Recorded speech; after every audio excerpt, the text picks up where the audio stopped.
de toutes les libertés, comme le dit le pape Benoît XVI dans Liberté religieuse, chemin vers la paix.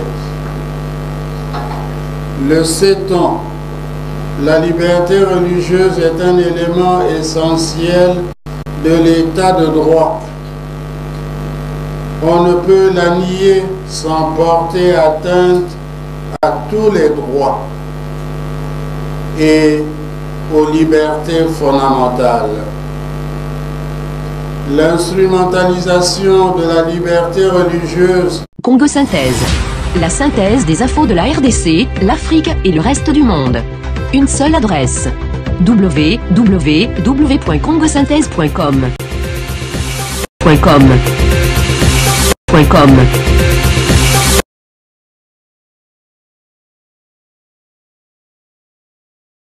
Bana mboka bana Congo Kinshasa RDC ndenge tobengaka mbote na biso en direct sur www.congosynthèse.com toleka.net ibe congovoisin.com na bandeko na biso nyonso ya libanda ndenge tozali en direct awa sauf France Canada pour Ligue Canada Congo Millennium en Irlande na bandeko na biso ndenge tolobaka les amis locaux oyo tozali na bango awa RTV Jean-Marie Tobadi et inda.com na Timo Provision. Matondo mingi na mosala bozosala mpona kolekisaka biso mbala moko na message oyo toza nango. Lelo na poko ya lelo toyebi na lombango mpona kosala nini appel na mobilisation ya marche ya le 21. En tout cas na banza tobosani te que moto eza kopela na ndako ezali mama Congo ya biso moto eza kopela kuna il faut totia moi mai mpona nini kimekota na bana ya mboka yango wana bandeko babelelaki na banza tolandi message oyo ya cardinal Mosengo alobaki bitumbe kosila ata alobaki advienne que pourra mais na liboso alobaki bamédiocre ndenge alobaki na émission ezalaki ya ndeko na biso max ntango toza kotanga na bakelasi kuna ntango balobi médiocre barenvoye yo na école. Est-ce que les médiocres vont être renvoyés de leur banc ou pupitre ou les amotuna tozala alors pona yango tozali na bandeko na biso mingi awa tozali na couleur moko Congo quel que soit la tendance tozalaka nango mais couleur tozala nango moko ezali Congo. Alors na lombango mingi to représenter musika kuna esika tozali na banza boyebi José papa José banzo babengaka ya José ye azali wana pona biso na poko alelo et puis tozali na ndeko na biso tati ye pe azali wana na biso tozali na ndeko akis azali wana lelo lokumu pe ezali nazala na mama mibale mingi nazala na mama moko mais lelo bazali mibale mama Evelyne et puis na mama Chantal awa pembeni ndeko na ngai papa azali awa. Alors bana mboka message ezali moko pona nini pona dimanche tokobanda mingi nanu na mama Eve oyo abongisaki na bandeko mosusu lingoma mosusu nani mabongami oyo ya dimanche ndenge balobaka l'honneur à la femme mama Eve mbote na biso e bana mboka bazo kobituna totondi boye mpona nini matondo na yo. Bon, merci papa Jean-Guy tondani awa ezali mpona oyo ndenge otikoloba situation totambola na mboka ndenge mboka na biso Congo eza na pasi. Alors tout le monde qui dans le 31 décembre coordination ya ba laïque ba organiser qui marche bande ko belé ba kufi bande ko belé ba zoki makambo esalami ya pasi ndenge na ndenge. Alors biso be ndenge totikali pe atozali pe wana libanda toko kotikala mato ya okangate ndenge yango wana na niveau ya aumônerie catholique congolaise ya Londres. Tozui pe initiative tolobi que non coordination ya ba laïque ko za kaka na Congo te partout oyo bana nzambe bazali il faut coordination wana pe ya ba laïque ezala yango wana tozui makanisi tolobi to sala pe coordination ya ba laïque awa pona ko soutenir pe situation ezoleka na mboka yango wana tozui initiative wana que non le kola ba ko sala so marche le 21 biso pe to sangana bango pe to sala pe marche wana par rapport à mibeko ya mboka o ndenge sengeli ne yango wana matondo mingi mama na biso Chantal ezali esengo mingi kozala na bamama tokende mbala moko nde balobaka kokanga ngombe na maseke na ye parce que tout ça sous ngonga minité ni politique ali mibale so des ali n'appel na nous vibrons na ba maman parce que ba maman na biso bolengo ezali mingi surtout na malili oyo toza nango bana mike bazali lundi kelasi ezali ba maman koko bazali ba otikala peut-être na bandako soki eza na message moko vibrant pour na ba maman parce que to ningisa bango mbala moko oyebisa bango. Papa, merci mingi ndenge opesi ngai maloba na loba. Ngai na ko motiver ba mama boye. Eza mbala mingi biso ba mama tolelaka. Tokosala boni pona mboka. Mboka ezokende. Tokosala na obundela biso etumba. Bitumba yango tozobunda. Siko tozobunda etumba na losambo. Yango comité laïque eyokani ke le 21 lokola marche ya le 31. Tolelaki wana ba maya miso baba kolela batokokufa en tout cas ezali bien te. Yango naza ko motiver ba mama chance tozui ya le 21 le 21 janvier. To organiser yango boye na 13h juste na omoneri toza na misa. Mais nini marche venir au na 14h30. Yo seri kokota na losambo oye na 13h obani na losambo 14h30 obani marche na biso ti na neto ko sukufa kuna na 16h30. En tout cas, ba maman, bana mike, ba tata, ngonga ya kosima mboka ya ngokotika la simate. Po bolela katango yeso ke mboka la kokene. Loko tozui chance. Po ya ko boto la mboka na biso la banguna, en tout cas to telema. Atoza yaki na musileza ko mukola yenga. Ngo baba to tika nyonso, to na ko sambela, mais siko to ko sambela et puis to sengi penzambe na nzela ya marche po to récupérer mboka la biso.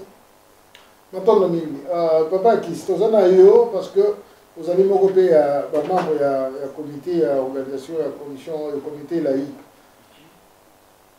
Maman Chantal a lobby Missa Ezali, mais yo ebi communauté na biso Ezali communauté écuménique ndenge to lobaka yango.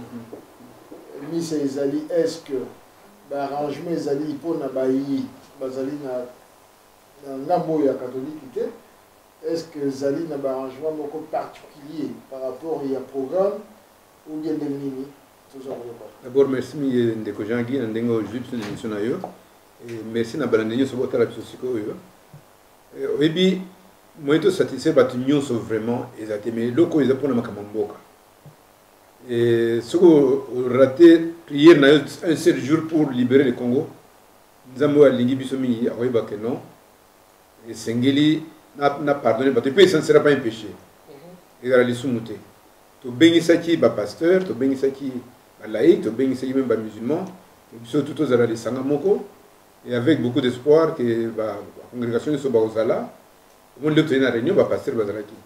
Avec beaucoup d'espoir que tout Bazali, parce que tu seras en contact avec l'union Soko et Zala. Mais c'est à mon tour de supporter Mboka Nabiso. Ce n'est pas comme si tu supporter au Monori, non, tu veux supporter le Congo. Congo nous avons tapé sa biso. Et Sengeli, comme tu as dit, tu as la loupe, tu as Libanda, on voit tous les mal dans le Congo, il faut sensibiliser, Awa, comme on a besoin de libérer. Je suis très convaincu que l'objet, l'église, nous sommes gothiques avec l'église, pour les communautés du Congo, Congo, on a fait, nous avons tapé sa biso. D'accord, les Gotati, parce que les lots jeunesse et Zali vraiment impliqués dans ma carrière Mboka. Mais il y a une chose, la kakate, que il faut la paix, justement, une part de la jeunesse, Mboka Yango Moko. Ils ont aussi la défendre. Nabi aux Salama, Baza Ola de la Béré à Rouge, Baza Salamé, aux Salama. Donc, nous sommes au téléma, non, dimanche, pardon, au téléma, au téléma, le message numéro 1 pour les jeunes. Oyo baza na souci en mboka mboka télémé bonga na ba jeune oyo peut-être baza ko comprendre na noté. Merci papa Jean-Guy. Vraiment toyebi que jeunesse ezali futur.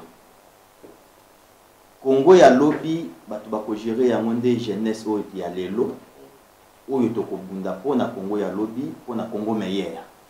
Et puis oyo toko tikela bana na biso oyo toko bota bana pe oyo ba oya biso bakobota pona bandeko oyo bazali ba jeune congolais congolaises o bazali na mboka o pe bazali libanda o bazali kobundela mboka nazali kopesa bango toujours courage que batelema balemba te to continuer ndenge tozali kosala parce que pona dignité ya mboka na biso pona démocratie ya mboka na biso pona droit humain ya mboka na biso esengeli tosalela yango nazongi pona bandeko oyo ba jeune congolais congolaise oyo bazali libanda surtout ana UK mboka tovandi bayeba ke bandeko oyo bazali ko se sacrifier parce que pour l'intérêt général ya biso nyonso ezali pona bolamu ya batu nyonso tout tango biso lelo to telemi tozali ko lancer appel na bandeko na biso ba jeune congolais congolaises ke batelema baya kobunda ezali te pona ke tomela kisa ezali te ezali pona makambo ya mboka tozali batu tobimi na mboka na biso lobi oyo tozi na mboka mopaya tokozonga na mboka na biso pona koinvestir mais tokozonga lolenge nini soki mboka na biso mobapa ya bazui yango nazali ko lancer appel na marche oyo ya munene ezali ko salema dimanche oyo ya le 21 jeune congolais congolaise ya UK tosengi bino pardon soki bokendaka na ba activité na bino soki bokendaka na ba église kaka pona 2 heures soki 3 heures de 14h30 jusqu'à 16h30 boya tobundela mboka esika moko boya tozala na marche oyo boyebi mingi tango tosalaka marche tokutanaka pe na bamakambo mosusu na bapolitisi etu mais tango biso jeunesse tokendaka tozofesi polisi tozosolola na bango omoni bayaka peza na bapresha makasi te mpo babanga pe ndenge biso bajeune tolobaka end of the day soki lelo totiki bapara na biso moni baza mingi pe bazala na baproblème ya anglais banino moni mais soki biso toye full totelemi wana bamama na biso na bapapa na biso totie bango na nsima biso liboso bango bakomika koencadre biso marche ya le 21 ekoleka malamu yango nasengi na jeune congolais congolaise ya UK bisika bozali boya bojoindre biso dimanche le 21 na 14h30 na kati église catholique ya monnerie congolaise de Londres number 60 Highbury Park boya wana tosanga na biso nyonso pona marche ya kafu pona tobundela mboka na biso. Merci mingi ba commentaire eza déjà ébélé ba de koso to suite to otanga ngo vraiment merci mingi na bino nyonso ne bozolanda ya José ndenge na benga José ya José Namanda tadi ezana pardon avant que na José ba ndeko tati ezana motuna mona tunaki ba jeune oyo bazolata du côté ya rouge na mboka oyo bazolo ba jeunesse PPRD il faut to solo la bien bazo kobundisa mouvement oyo ezali ya libération ya mboka oyo appelé Salami balelekaki na ni monantie bitolo bango bandaki pe appelé oyo tokomi na monseigneur Mosengo et puis toyo komana référent pasteur Ekofo François David Ekofo mais ezala ba jeune oyo balobi bakotelema soki boye bokomona bango ba jeune bakoya bazokutaki Burundi, tout ça, dans les minutes de jeu, il faut le dire. Merci. Parce que nous, il y a Burundi dans la formation. Est-ce que les jeunes là, vraiment les jeunes congolais, ils ont un souci en beaucoup pour nous dans la mais papa, tant que tu as l'actualité ou les kapuna na mboka na biso, policier ou yaye pour asala mobulu ou bien encadré na kati ya manifestation neti ya le 31 azolo banglais. Depuis que policier congolais akoyi ko abaloba anglais. Ba jeune wana o bazali koloba ke no ba jeune o bakotelema wana bazali ba jeune congolais te ou congolais te. Pona nini? Pasi o ezali koleka na mboka na biso. Lelo congolais congolaise nyonso tu maya misu na ye butu moi ekoma kolela ke bazwa libération ya mboka na biso. Ba jeune o bazali kolata ba chapeau rouge wana et tout soki bazalaki ndote kote ote kotanga kombo ya papa na biso moko mwana sel groupe na ye soki bayaki po ba libérer mboka bazawa wana ba moti autre yango nazolo bazo sala photocopie po na babimisa caché ya mabe na groupe ya papa mwana sel mais ba jeune wana bazali ba jeune congolais te donc il faut tous ala mayele na bango congolais congolaise nyonso surtout ba bazana mboka soki bomoni ba jeune ya ndenge wana baye d'abord Congolais faut yeba Congolais koloba lingala, Congolais koloba chiluba, Congolais koloba kikongo. mais soki oyo bazoloba minoko na biso te ya mboka na biso te nde limite bokokware bango ke bazali bacongolais. Donc ezali eloko moko mpe tozali kolanse appel na police nationale.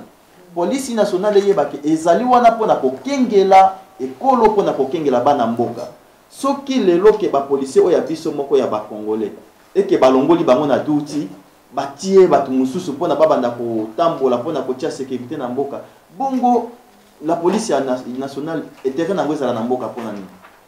Ça veut dire il faut vraiment bazala sûr que non tango bazosala marche bayeba police nini jeune nini soki bomoni motu na kunguru bomoni motu na chapeau faut identifier ye na korépondre na question na mokuse ke bazalaka bacongolais te bato ya gouvernement boyebi ke bazosala manœuvre mpona kozwa bato libanda mpona baya kotia badésordre na kati ya mboka na biso mpona mélange wana ebimake non bacongolais baosala ezali bacongolais te.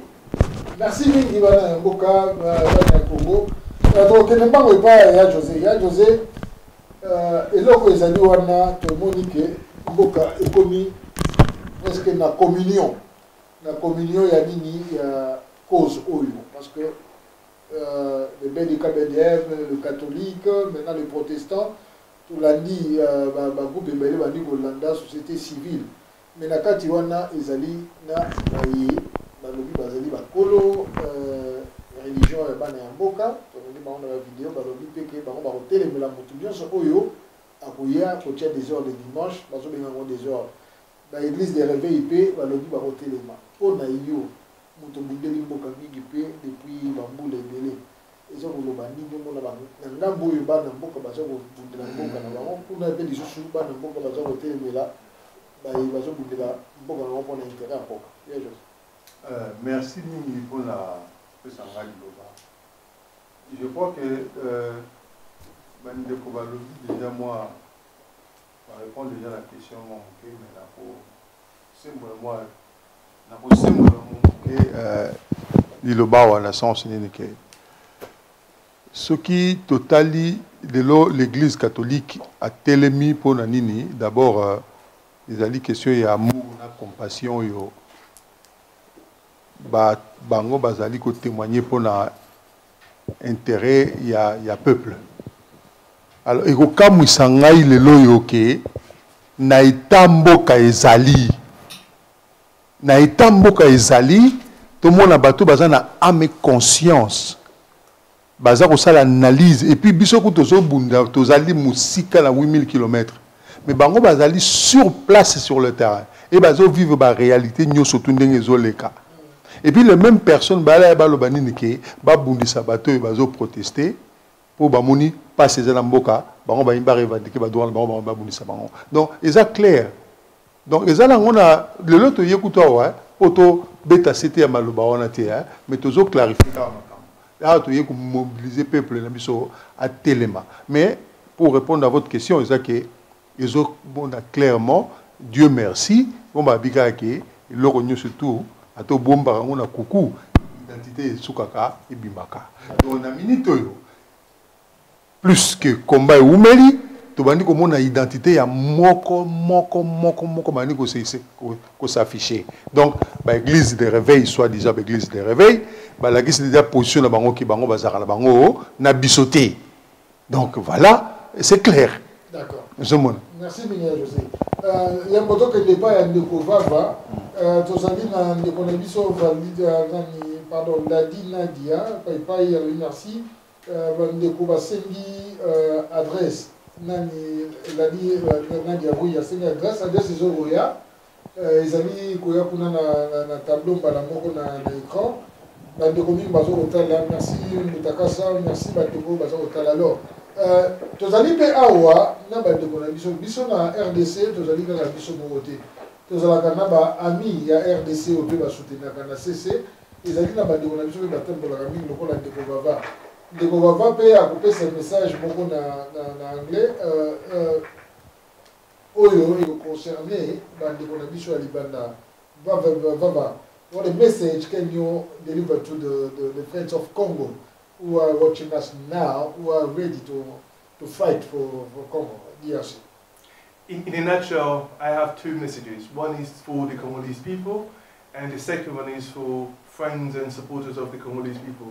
to the Congolese people, we need all of us to come together on Sunday, this Sunday 21st, and to express our unity, our solidarity with our brothers and sisters at home who are fighting, who are facing the guns of Mr. Kabila, who are reclaiming our country on our behalf, all of us, and they are paying with their lives. So all of us, wherever you are, whether you're in London, whether you are in Manchester, whether you're in Paris or so forth, wherever you are, this is our chance to come together and to express that solidarity, to show that, you know what, when it touches on our brothers and sisters at home, all of us are concerned and all of us are going to express that solidarity by coming out in a cold winter day to express it and to walk, and with our feet we are going to pray to our gods and protest before our gods against everything that's going on at home. So that's the first message to the young Congolese across the world.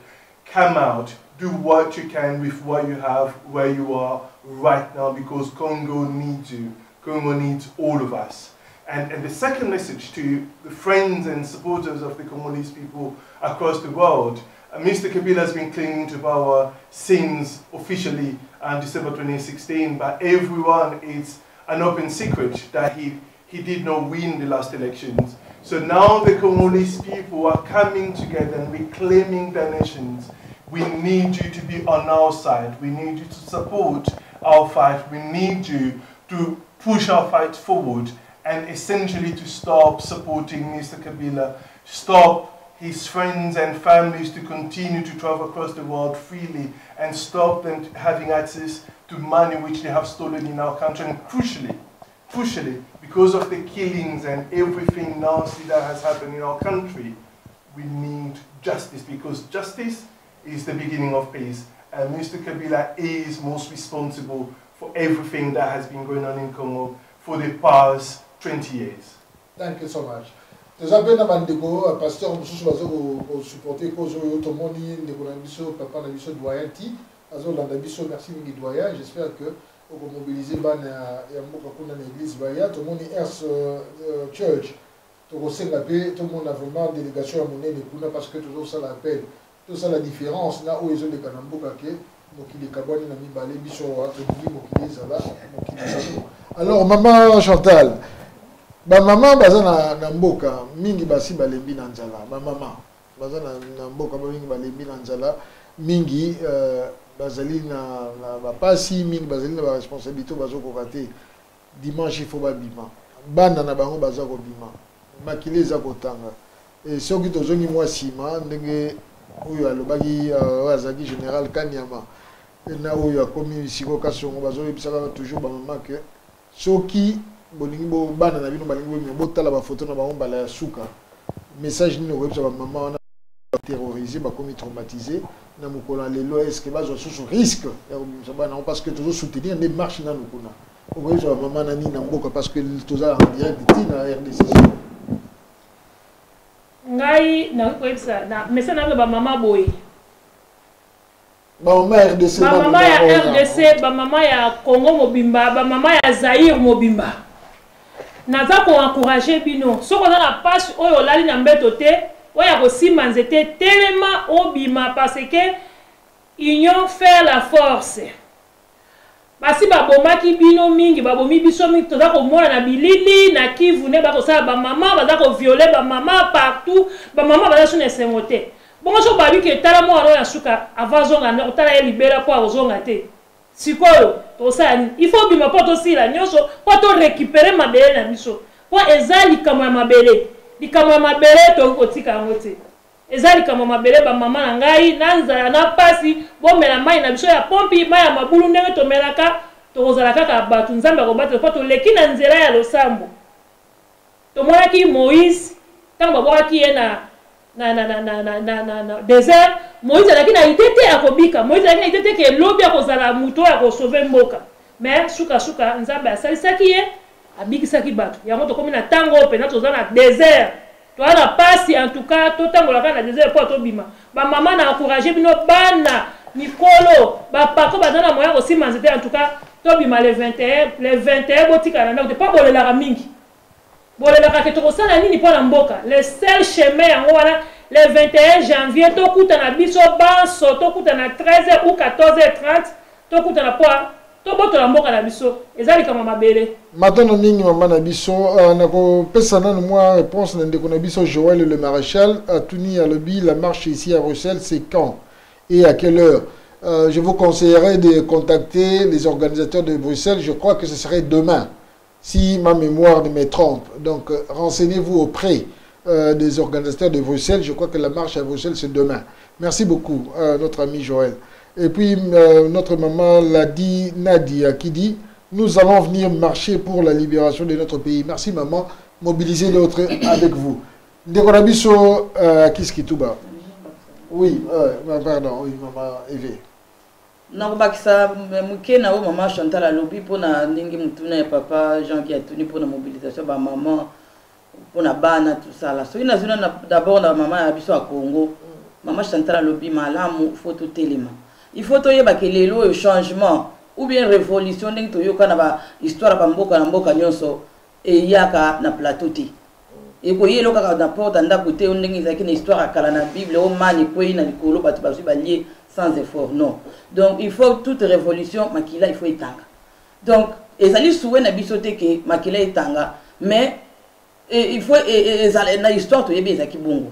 Alors, biso siko to ke n'était poto kufa, mais soki ke salemi, gloire à Dieu, yemo kaka zo lokumu, mais biso zo ko encourager, to zo ko soutenir ndeko nyonso abima na niveau à Congo à manifester parce que soki to manifester pété. Donc, c'est que ba monike to ndimi situation wana. Alors, pour la il faut que non, c'est notre pays. Nous avons les droits de vivre calmement, de manger, de prendre des soins médicaux, d'aller à l'école. Tout ça, là, il y a développement. Na Congo, ils allaient zéro. Alors, il faut que nous na mboka na biso. Na o tellement maman à Londres, il y a Europe, ou bien UK. Je pense que la première marche était tout salé. Si vous vous souvenez de toute la marche, classe, il y a surtout na marche. Et les enfants sont venus, marche, on est calmement, il n'y a pas eu, moi, Zoki, bon, Betty Massa, tout ça là, tout ça, la loi, l'encadrement est là. Et puis, biso zali batoli, boso ta la marche na bana, même bango moko awa. So bazo ça pas marche, on me rappelle na bana bakindaka. Donc les enfants sont toujours protégés. Soko zali na poussette ya mwana, tia mwana na poussette yakanango. Donc, tous les stewards na biso ba oya ba ko IDP pour ma camion so et les kamalam. Surtout que va pousser ta peau de na moi chauffage na IV. Merci beaucoup. De comment Valjean ba Samuel Logomo.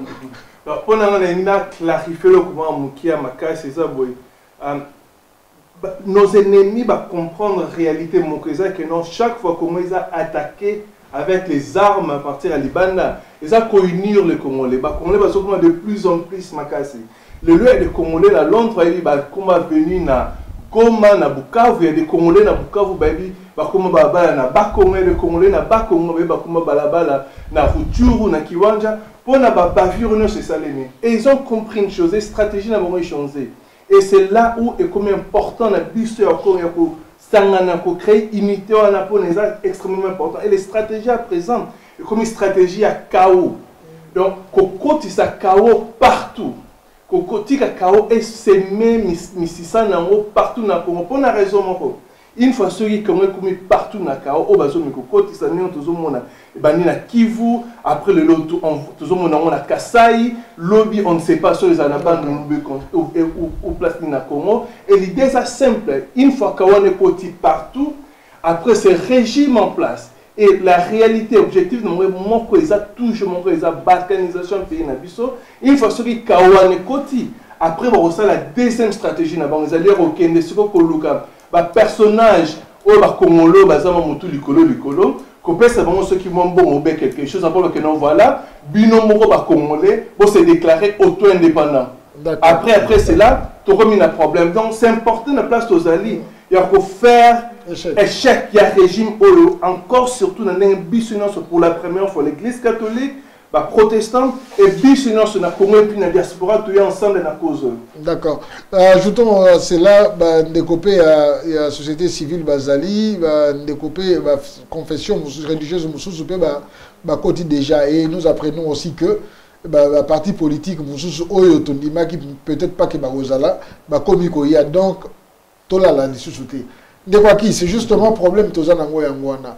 Nous ici nous avons la facilité à communication toujours solo là toujours ko lobame arrivé demain samedi le 20 madame Souba au cadre de communication nangonga oyo ti assez que ba cadre de communication ndenge nini tokoki ko mobiliser bateau bazana mboka parce que la plus grande part des choses c'est namboka kuna.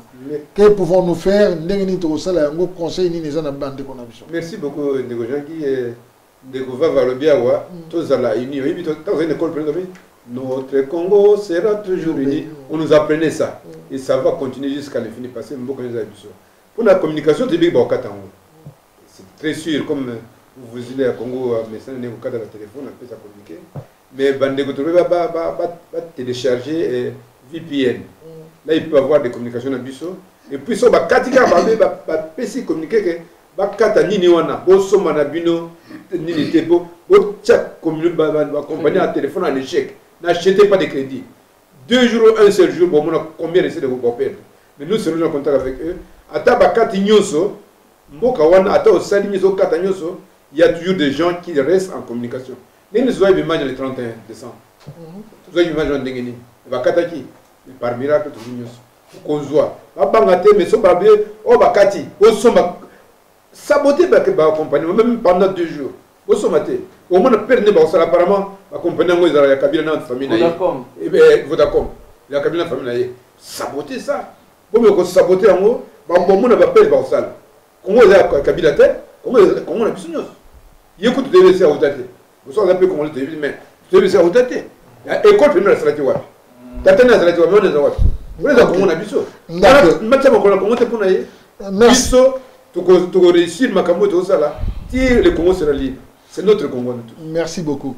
Pour moi, ma stratégie, moi, pour que nani de quoi qui salobi de kotati. Congolais, bazo ko attaquer na ba front nyonso.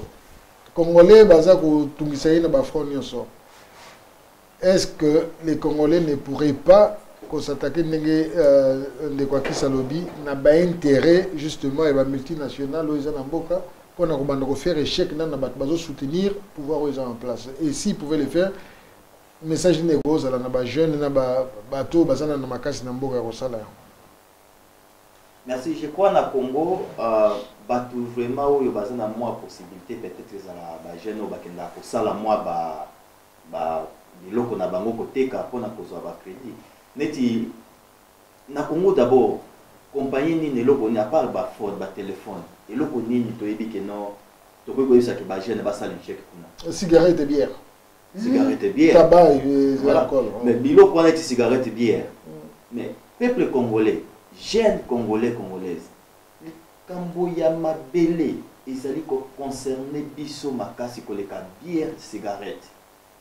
La compagnie peut autant ndenge ba tondisi ba musique na mboka wana ba bar partout parce que pour na kokotsa distraction pour na peuple congolais jeune surtout jeunesse congolaise et comment gouverner eyeba zelande kolanda te d'où na makambo oyo ndenge marche au neti local bosonga na kosenga jeune congolaise bisika bozali na Congo toyebi ke tango mususu tokozala su na communication wana te bakokata yango boyebi déjà ba meeting point donc bisika nini bokokende dimanche pona makambo ya marche na ba église catholique pona kosala un chèque bosomba ba téléphone ba koma ba idité na bango te pona makambo ya internet parce que muke o bino bozali kozwa osombi unité yebake bakokata yango okowesa yango donc okoperdre na yo yango parce que ceux qui ont unité peut-être vous avez contact na bande konayo peut-être ko banda samedi dimanche et que bakati yango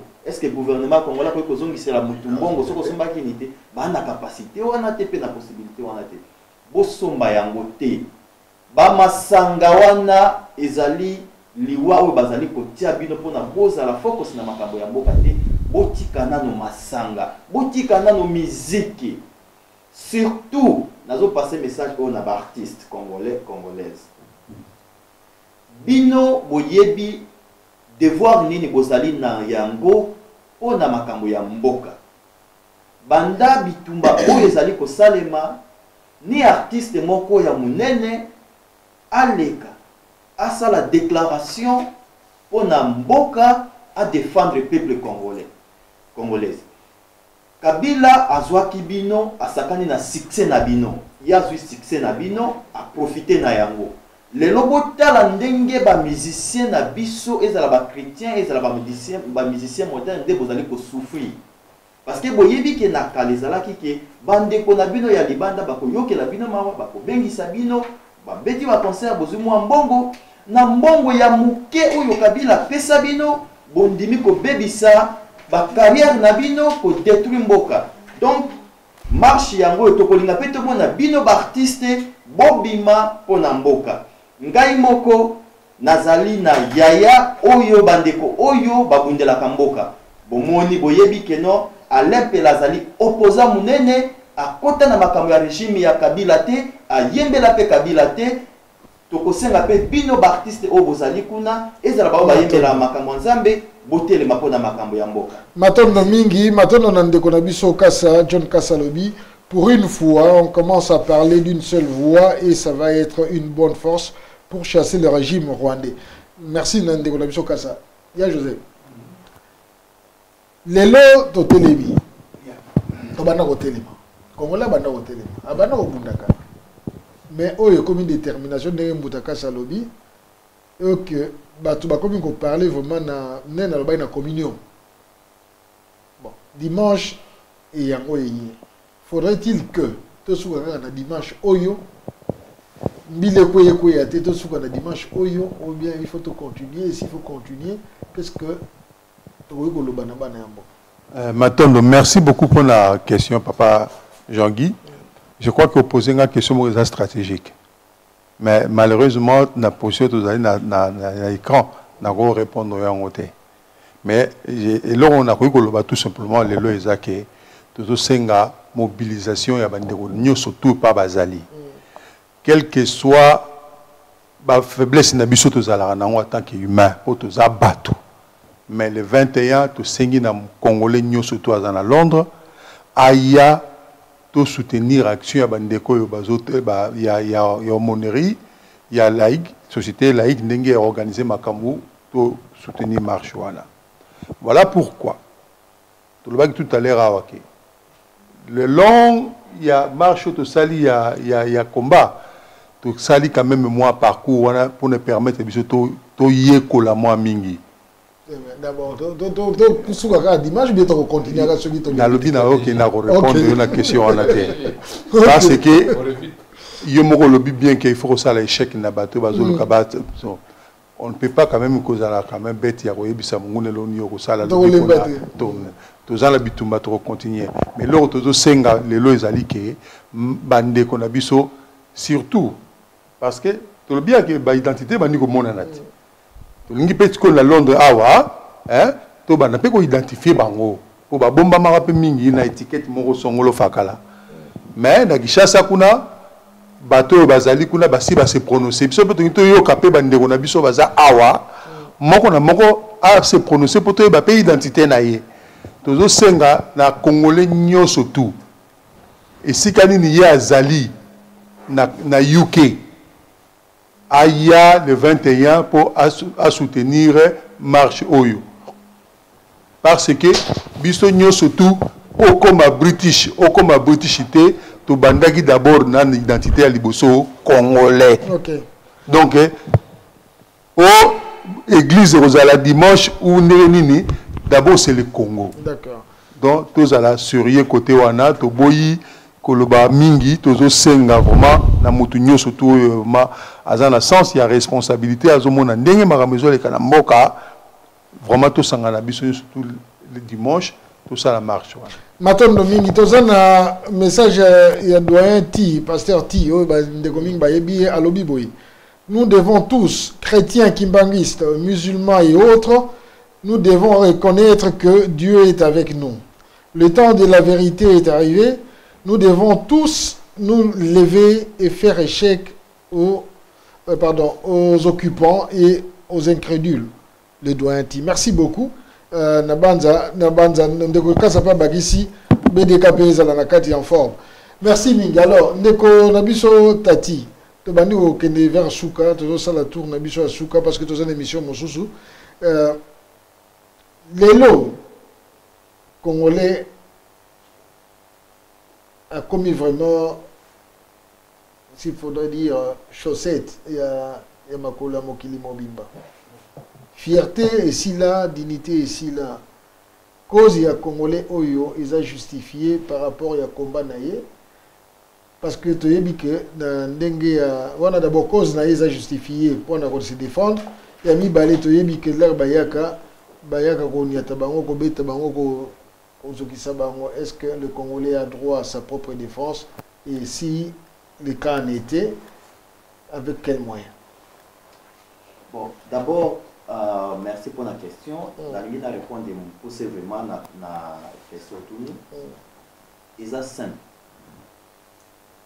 Ce qui est le biso ba Congolais, c'est comme il la batu oyo ke moto kingani nde akoya ko libérer mboka pona biso surtout bénéficier na simana ye to ko zela tikala toujours na boum na lobake loko oyo pe nazo répéter en lisusu na émission oyo libération ya RDC ya peuple congolais ezali na maboko na biso moko ba congolais ba congolaise ndenge tozali ko sala ba marche oyo totia elikiate na leader Songolo, leader Pakala, aux politiciens boyé, aux mutu boyé. Non. Tous doivent d'abord responsabilité na yamboka na biso moko. Batu oyo bakolinga ko sunga mboka bakomona.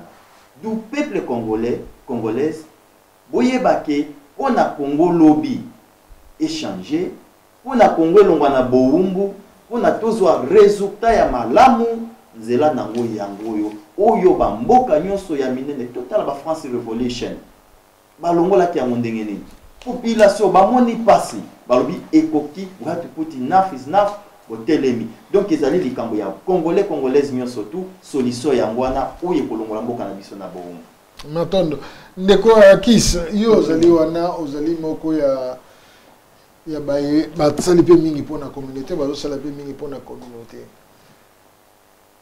mbala na mbala bana ya Congo ekoma lokola rythme na hiver nyonso libanda hiver nyonso komela café libanda kolala libanda kolia ba chips libanda na ndenge tozokende boye thème oyo tozokende nango ya les médiocres dégagent. Est-ce que vous avez le thème moko ya finalité ou bien tokoluka sur na dictionnaire ba terme mususu po tokosoma susu? Pour le moment, il y a un souka parce que les médiocres doivent dégager. Ça, c'est une réalité. Nous autres travailler dans le sens où les médiocres ne ils doivent partir, ils ne doivent pas inciter par exemple à monter. Parce que quand tu détruis ta propre famille, il y a une famille à Bissau. Ceux qui vont travailler dans le gouvernement imposteur dans le Congo, ils ont détruit le peuple dans Bissau. Donc, ils sont contre le Congo. Bango va dégager. Dégager parce que très bientôt, au moins l'élection va congolais va salaki partout dans le monde pour administrateur pour assurer transition moi lembe va imposer na pouvoir que salement l'équipe de 12 qu'on a élu va conduire à place pour la transition dans la paix. Pour le moment, les médiocres doivent dégager. Les états autour de comme ça dictionnaire parce que quand tu as une école c'est pas médiocre. Est-ce que vous avez une école si tu as besoin d'une école à 100 ans comme médiocre? Excusez-nous, pour le moment, il médiocre, il faut pas qu'il. D'accord. On a touché vraiment un peu sensible dans maman Evelyne, mais j'ai le devoir par rapport à Bana Mboga retour na yango. Nani Bana Mboga musu balobi thème oyo mingi ezopesama bazoloba respect ya nini ya Saint-Sylvestre donc le 31 décembre 2016. Ils ont touché Bana Mboka mingi. Est-ce qu'il ne serait pas possible ya koyebisa ba kolo na Mboka kuna ou bazoko organiser que thème wana penda malgré ça ba toucher penzel sous vraiment départ il y a ba médiocre ndenge singeli. Est-ce que toko garantir na Bana Mboka que message na biso kokoma baza un peu sensible na message wana ya accord il y a Saint-Sylvestre tu comprends dans le détail mais est-ce que tu comprends ce message on a bayoka oui bisoto so totali bien kuto tina makambo nyonso ezali kobeba ezali parce que bakor wana ezali respecté te. Alors biso mpe ndenge biso tozali awa nous soutenons aussi bandeko bazo kobundela application wana ya bakor wana comme cardinal Mosengo mo alobaki na ba discours na ye. Donc biso mpe ndenge tozali boye une de raison oyo tozosala marche ezali yango wana ba application ya bakor wana ya Saint-Sylvestre. Donc s'il faut que na ba détail nango biso nyonso tokozwa temps tokoya kozonga kozonga ba détail ba corps qu'est-ce qui était comme contenu ba clause na kati ba corps wana, mais nous tous nous luttons pour que tout ce qui était dit là soit appliqué. D'accord. Na banza bandeko bayoki balonge makuku atunaki yoki na banza ndeko na biso Laurent Mbangu pe azali wana koyawa na mama Eve koya ko expliquer biso ba corps ya Saint-Sylvestre. Mama Chantal, to bandi ko koma vraiment na suka émission na biso. Matondo mingi na biso ndenge to yawa bango telemi. Baloba une fois mama telemi mokili pe et telemi. Baloba Congo ezali njoko elalaka etelemi. Est-ce que mama Chantal vraiment na ina zo garantie na kombo ya bana mboka na sima mokongo na bango njoko ngo atelemi penza mbalo ya solo mama penza telemi mbalo ba mama to ba nomona bango penza lolenge to zo komona. Ozo mobundeli munene naza mobundeli munene bon ba mama ngai mo naza mama ya bino ya makasi o na ba histoire na ngaso ta bina tia wa mokile oninga naza mwana mwasi moko oya ningisa mokili mais na ko kena ba détail na ngate et puis ba bituma ya mboko toujours na bundaka mais to vande ba boti ba to fana kishasa ba ndo ba moto kene date pa ba komona biso ne to bundaka na mboko ba mama botelema naza toujours ko insister likambo mabele to kufa na biso kala mais to kufa mbala oyo ebele to kamati ba mama ya Europe mobima to telemi na marche quand même ba kola na biso pe na Kinshasa bino pe ba mama ya Afrique ndenge mikoso to ko sila lelo soko bomba mina ndako ba mususu ba kufa za na tina mote to bima to sangana pona likambo ya mabele et puis na lingiso na bakisa mukena likambo ndeko na ngata te o koloba bino ba musicien ya lelo yo ba musicien banzembo akatoli bantu tozo kata lomba zomba likama mabele changoma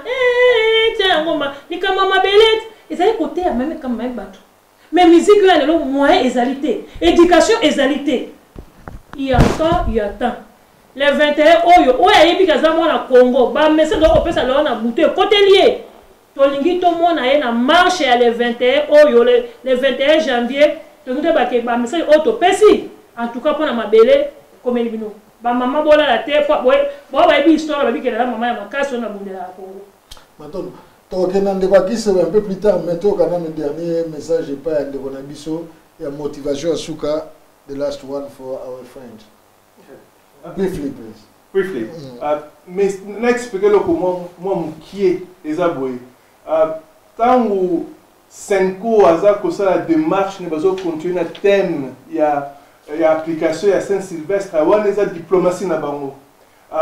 Je suis sûr que Monseigneur Mosengo expliquera plus clair tant on utilise le terme que non le médiocre doit dégager. Et ces lignes où tu as utilisé depuis le début, Kabila doit dégager. On a anglais de Kabila Masco. Et on est clair, c'est ça la ligne.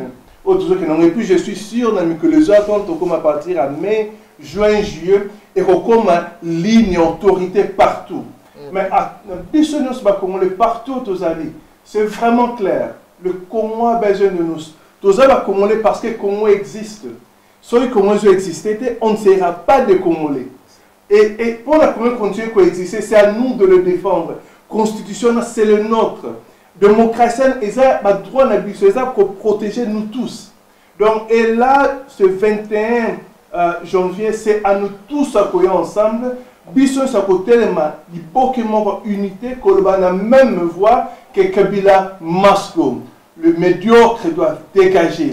Kabila doit dégager. Merci beaucoup Ndegwaki, ce sont qui c'est plutôt clôturé. Merci beaucoup Ndegwaki, les Sengomingi. Tu es babou dimanche yo, tu l'unité ba un signe ba parti politique dans nakati. Au Congo. Kaka drapeau na biso Congo, ba croix ba ni ba chapelet mais tolingi te ko parti politique mata azwango comment dire bango ezate o tricot ya o nga iso que perdre tout ça ezakuna non récupération so ye nango o ko yela yo biso te bite nga kuna zakuna te mais batu bakozala batu ba combattant bakozala oko tele loko wana o deli kama mboka ba parti politique bo monde la poche o deli kama ya to récupérer mboka na biso voilà ce que je voulais dire. Merci beaucoup maman Eve yo mutasuka yo mututo bandaki na yo so que ça la dernière appel à Rosala Bisso ou bien dernier message à Rosala Bisso de clôturer l'émission là. Bandeko, en tout cas encore un appel vraiment très vif.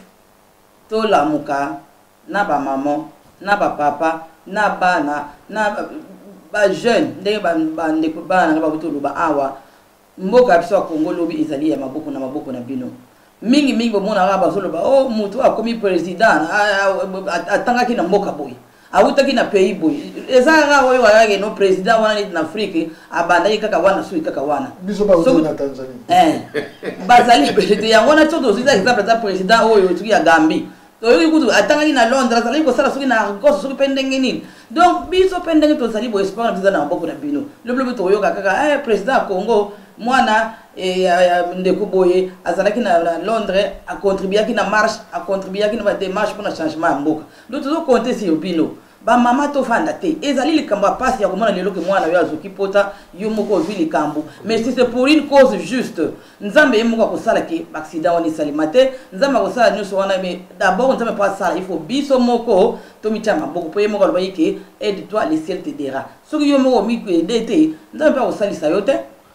Alors, marche Oyo est une marche très organisée. La police est informée, la police va nous soutenir. La police Azaliwana Trokenokosukati na Amnesty International na Kota Angel. Comme on a pas informé que tu as sa démonstration wana, bien que on va causer la tête, si vous avez besoin de contacter par pour un mémo ou bien nini, tout sur là qui n'a pas on que non. Le début à semaine tu vas kotika yango. Donc toya ebele, mobulute na makanisa mabete ndenge papa Jacques ya lobby. Et ça, ma parti politique, mais ils allaient beaucoup plus de Congolais. Et ça, l'église de réveil, et ça, il y a Kimbanguiste, et ça, il y a catholique.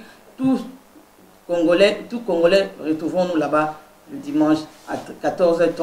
On va voir la messe, on va côté messe, après tout ce qui est. On va voir 14h30 au bandi, on a makolo ti, tout ce qui est côté à un jour. Maton Domingue bana mboka ba oyo ba koya mais je n'encourage pas cela mais McDonald's a ébulé on a comme point de référence non comme point de référence oyo to ko zo bato yo ba okuta biso na poto ke na bango na Angel P to zali wana poto ke na bango mais to ko souhaiter bato nyonso to kutana na église catholique poto sala liboke monene ndenge ba mama balobaka liboke ya ngolo soki toni yango ndezala kelengi mingi. Alors d'abord, avant tout cabino, tu souhaité vraiment te représenter, pardon. D'abord, félicitations à la mission équipe, Mobimbo Ezakuna na Congo, il y a un comité laïque au Ezakuna. Biso personnellement, tu as un encouragement, na vue à sécurité, paix et bonne vie na maman na biso to salaka na ye awa na plateau to landakaye pardon, maman na biso Léonie Kandol, au to zapene na contact.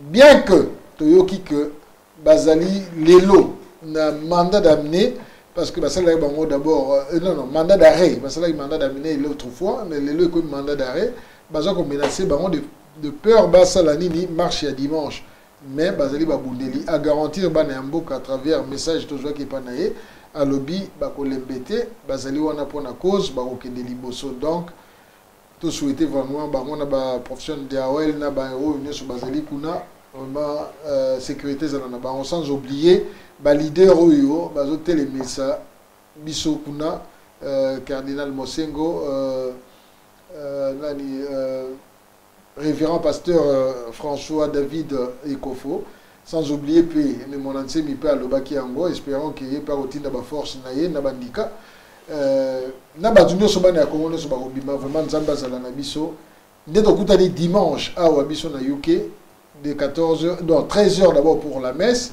jusqu'à 14h30 directement pour la marche. Merci d'avoir invité na biso tozalaki na bango awa merci na bino ndenge bolandi biso vraiment avec beaucoup de plaisir à koyeba sabino que ne quittez pas votre écran.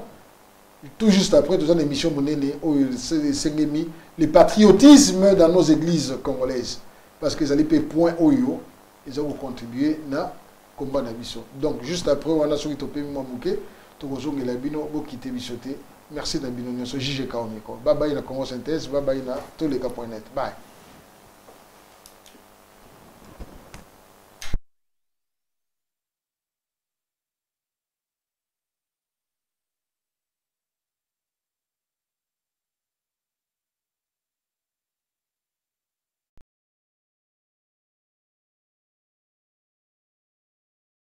Congo Synthèse. La synthèse des infos de la RDC, l'Afrique et le reste du monde.